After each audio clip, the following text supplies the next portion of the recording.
সংসদে প্রধানমন্ত্রীর বঙ্কিমদা সম্বোধন থেকে রবীন্দ্রনাথ ঠাকুরকে অপমানের অভিযোগ। কলকাতা পুরসভায় নিন্দা প্রস্তাব তৃণমূল কাউন্সিলর অরূপ চক্রবর্তী। নিন্দা প্রস্তাবকে ঘিরেই তুঙ্গে বাদানুবাদ। বঙ্কিমচন্দ্র চট্টোপাধ্যায় এমন স্তরে তার অপমান প্রধানমন্ত্রী করতে চাইলেও পারবেন না, আক্রমণ ফিরহাদ হাকিমের।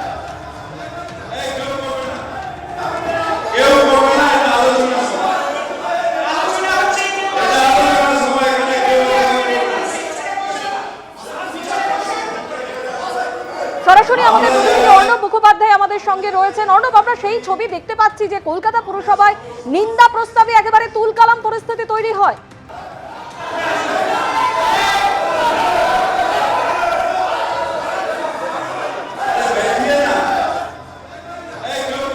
যান্ত্রিক কারণে আমাদের প্রতিনিধির সঙ্গে যোগাযোগ বিচ্ছিন্ন হয়ে গেছে। যে ছবি আপনাদের সামনে তুলে ধরছি কলকাতা পুরসভার ছবি, যেখানে আজকে নিন্দা প্রস্তাবে একেবারে তুলকালাম পরিস্থিতি তৈরি হয়। নিন্দা প্রস্তাব আনেন তৃণমূল কাউন্সিলর অরূপ চক্রবর্তী, আর এই নিন্দা প্রস্তাবকে ঘিরেই তুঙ্গে ওঠে বাদানুবাদ। বঙ্কিমচন্দ্র চট্টোপাধ্যায় এমন স্তরে তার অপমান প্রধানমন্ত্রী করতে চাইলেও পারবেন না, আক্রমণ ফিরহাদ হাকিমের।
প্রতিনিধি অর্ণব মুখোপাধ্যায় এই মুহূর্তে আমাদের সঙ্গে রয়েছেন। অর্ণব, আমরা কলকাতা পুরসভার সেই ছবি দেখতে পাচ্ছি যেখানে অরূপ চক্রবর্তীর আনা নিন্দা প্রস্তাবকে ঘিরে একেবারে তুঙ্গে ওঠে বাদানুবাদ। একদমই দেখো, অরূপ চক্রবর্তী এই নিন্দা প্রস্তাব এনেছিলেন, কিন্তু সেখান থেকে আলোচনাটা ক্রমশ অন্যদিকে যেতে শুরু করে। অরূপ চক্রবর্তী তিনি বক্তব্য রাখলেন, সজল ঘোষ রাখলেন, দেবাশিস কুমার রাখলেন, তারপর বৈশ্বনাথ চট্টোপাধ্যায় রাখলেন, সবশেষে মেয়র ফিরহাদ হাকিম তিনি যখন বলতে উঠলেন, সেখান থেকে তিনি বিহারের প্রসঙ্গ ক্রমশ টেনে আনেন এবং সেই নীতিশ কুমারের সেই ঘটনাটা তিনি তুলে ধরেন। এবং তার পাশাপাশি যেটা দেখা যায় যে বিজেপির পক্ষ থেকে তাকে আক্রমণ করা হচ্ছে এবং সেই আক্রমণের উত্তর দিতে গিয়েই তিনি উত্তেজিত হয়ে পড়েন।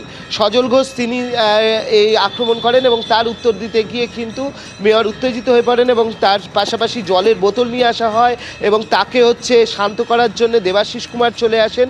পরে ঘনিষ্ঠ মহলে মেয়র জানিয়েছেন যে এই ধরনের ব্যক্তি আক্রমণ সেটাকে তিনি অসম্মানিত বোধ করেন এবং সেই কারণেই তিনি এরকম রিয়্যাক্ট করেছেন। অন্যদিকে বামেদের পক্ষ থেকে যেটা বলা হচ্ছে যে পুরসভার মাসিক অধিবেশনে পুরসভা সংক্রান্ত আলোচনা হওয়া উচিত, যেখানে এখানে উন্নতির বিষয়ে আলোচনা হবে, কিন্তু তার জায়গায় আলোচনাটা যে জায়গায় নিয়ে গেছে সেই জন্য তারা আবার তৃণমূল এবং তার পাশাপাশি বিজেপি উভয়ের দিকে আঙুল তুলেছে। কিন্তু আজকে আলোচনাটা এই যখন মেয়রের দিকে আক্রমণের তীর ধেয়ে আসে, তার পাশাপাশি তৃণমূলের অন্যান্য কাউন্সিলররা তারাও টিপ্পনী দিতে শুরু করেন, বিজেপির পক্ষ থেকেও বিভিন্ন কথা বলা শুরু হয়ে যায়। অন্যদিকে যেটা দেখা যায় যে মীনাদেবী পুরোহিত, আমরা সেই ছবি যখন তুঙ্গে ওঠে বঙ্কিমচন্দ্র চট্টোপাধ্যায় এমন স্তরে তার অপমান প্রধানমন্ত্রী করতে চাইলেও পারবেন না, আক্রমণ শানিয়েছেন ফিরহাদ হাকিম। আপনিও তো মিনি পাকিস্তান বলেছিলেন, পাল্টা আক্রমণ বিজেপি কাউন্সিলর সজল ঘোষের। আচ্ছা, পাকিস্তানি ইস্যুতে মেয়র উত্তেজিত কতদিন ধরে হবে? কিছুই বলেনি, আপনারা দেখেছেন। আমি বলেছি উনি কাউকে একজনকে পাকিস্তানের সমর্থক বলছিলেন, আর উনি নিজেই মিনি পাকিস্তান বলেছিলেন। ইনি আজকে চিৎকার করলেন যে দেখাতে পারলে উনি রিজাইন করবেন, আমি নিশ্চয়ই দেখিয়ে দেবো।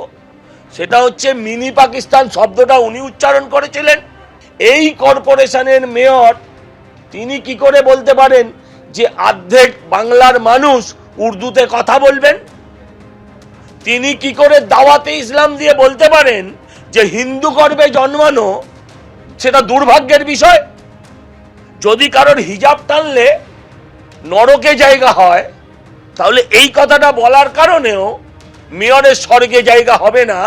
উনি যেমন বলেছেন ভগবান এদের ক্ষমা করো, ভগবানের নাম নিয়েছেন, খুশি হয়েছে আমরা, কিন্তু আমিও বলছি ভগবান যেন ওনাকেও ক্ষমা করেন যেই কথা বলার। যা ঘিরে আজকে কলকাতা পুরসভায় তুঙ্গে বাদানুবাদ, সেদিন ঠিক কি বলেছিলেন প্রধানমন্ত্রী নরেন্দ্র মোদী লোকসভায় দাঁড়িয়ে, দেখুন। बंकिम दा ने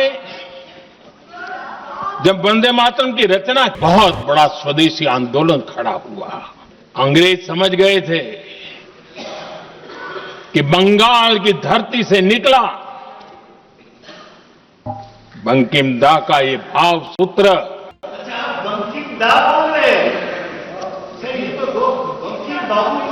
बंकिम बाबू बोले। अच्छा, thank you thank you thank you thank you thank you, आपकी भावनाओं के लिए मैं आदर करता हूं। बंकिम बाबू ने थैंक यू दादा, थैंक यू। প্রধানমন্ত্রী নরেন্দ্র মোদীর বঙ্কিম দা মন্তব্যকে কটাক্ষ করে কি বলেছিলেন মুখ্যমন্ত্রী মমতা বন্দ্যোপাধ্যায়, দেখুন।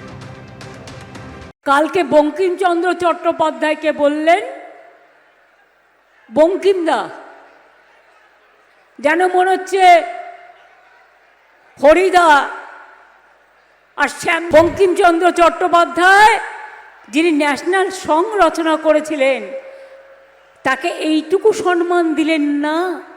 আপনাদের তো মাথা নিচু করে নাক্ষত দেওয়া উচিত জনগণের কাছে, তাতেও ক্ষমা হবে না। এবিপি আনন্দ, এগিয়ে থাকে, এগিয়ে রাখে।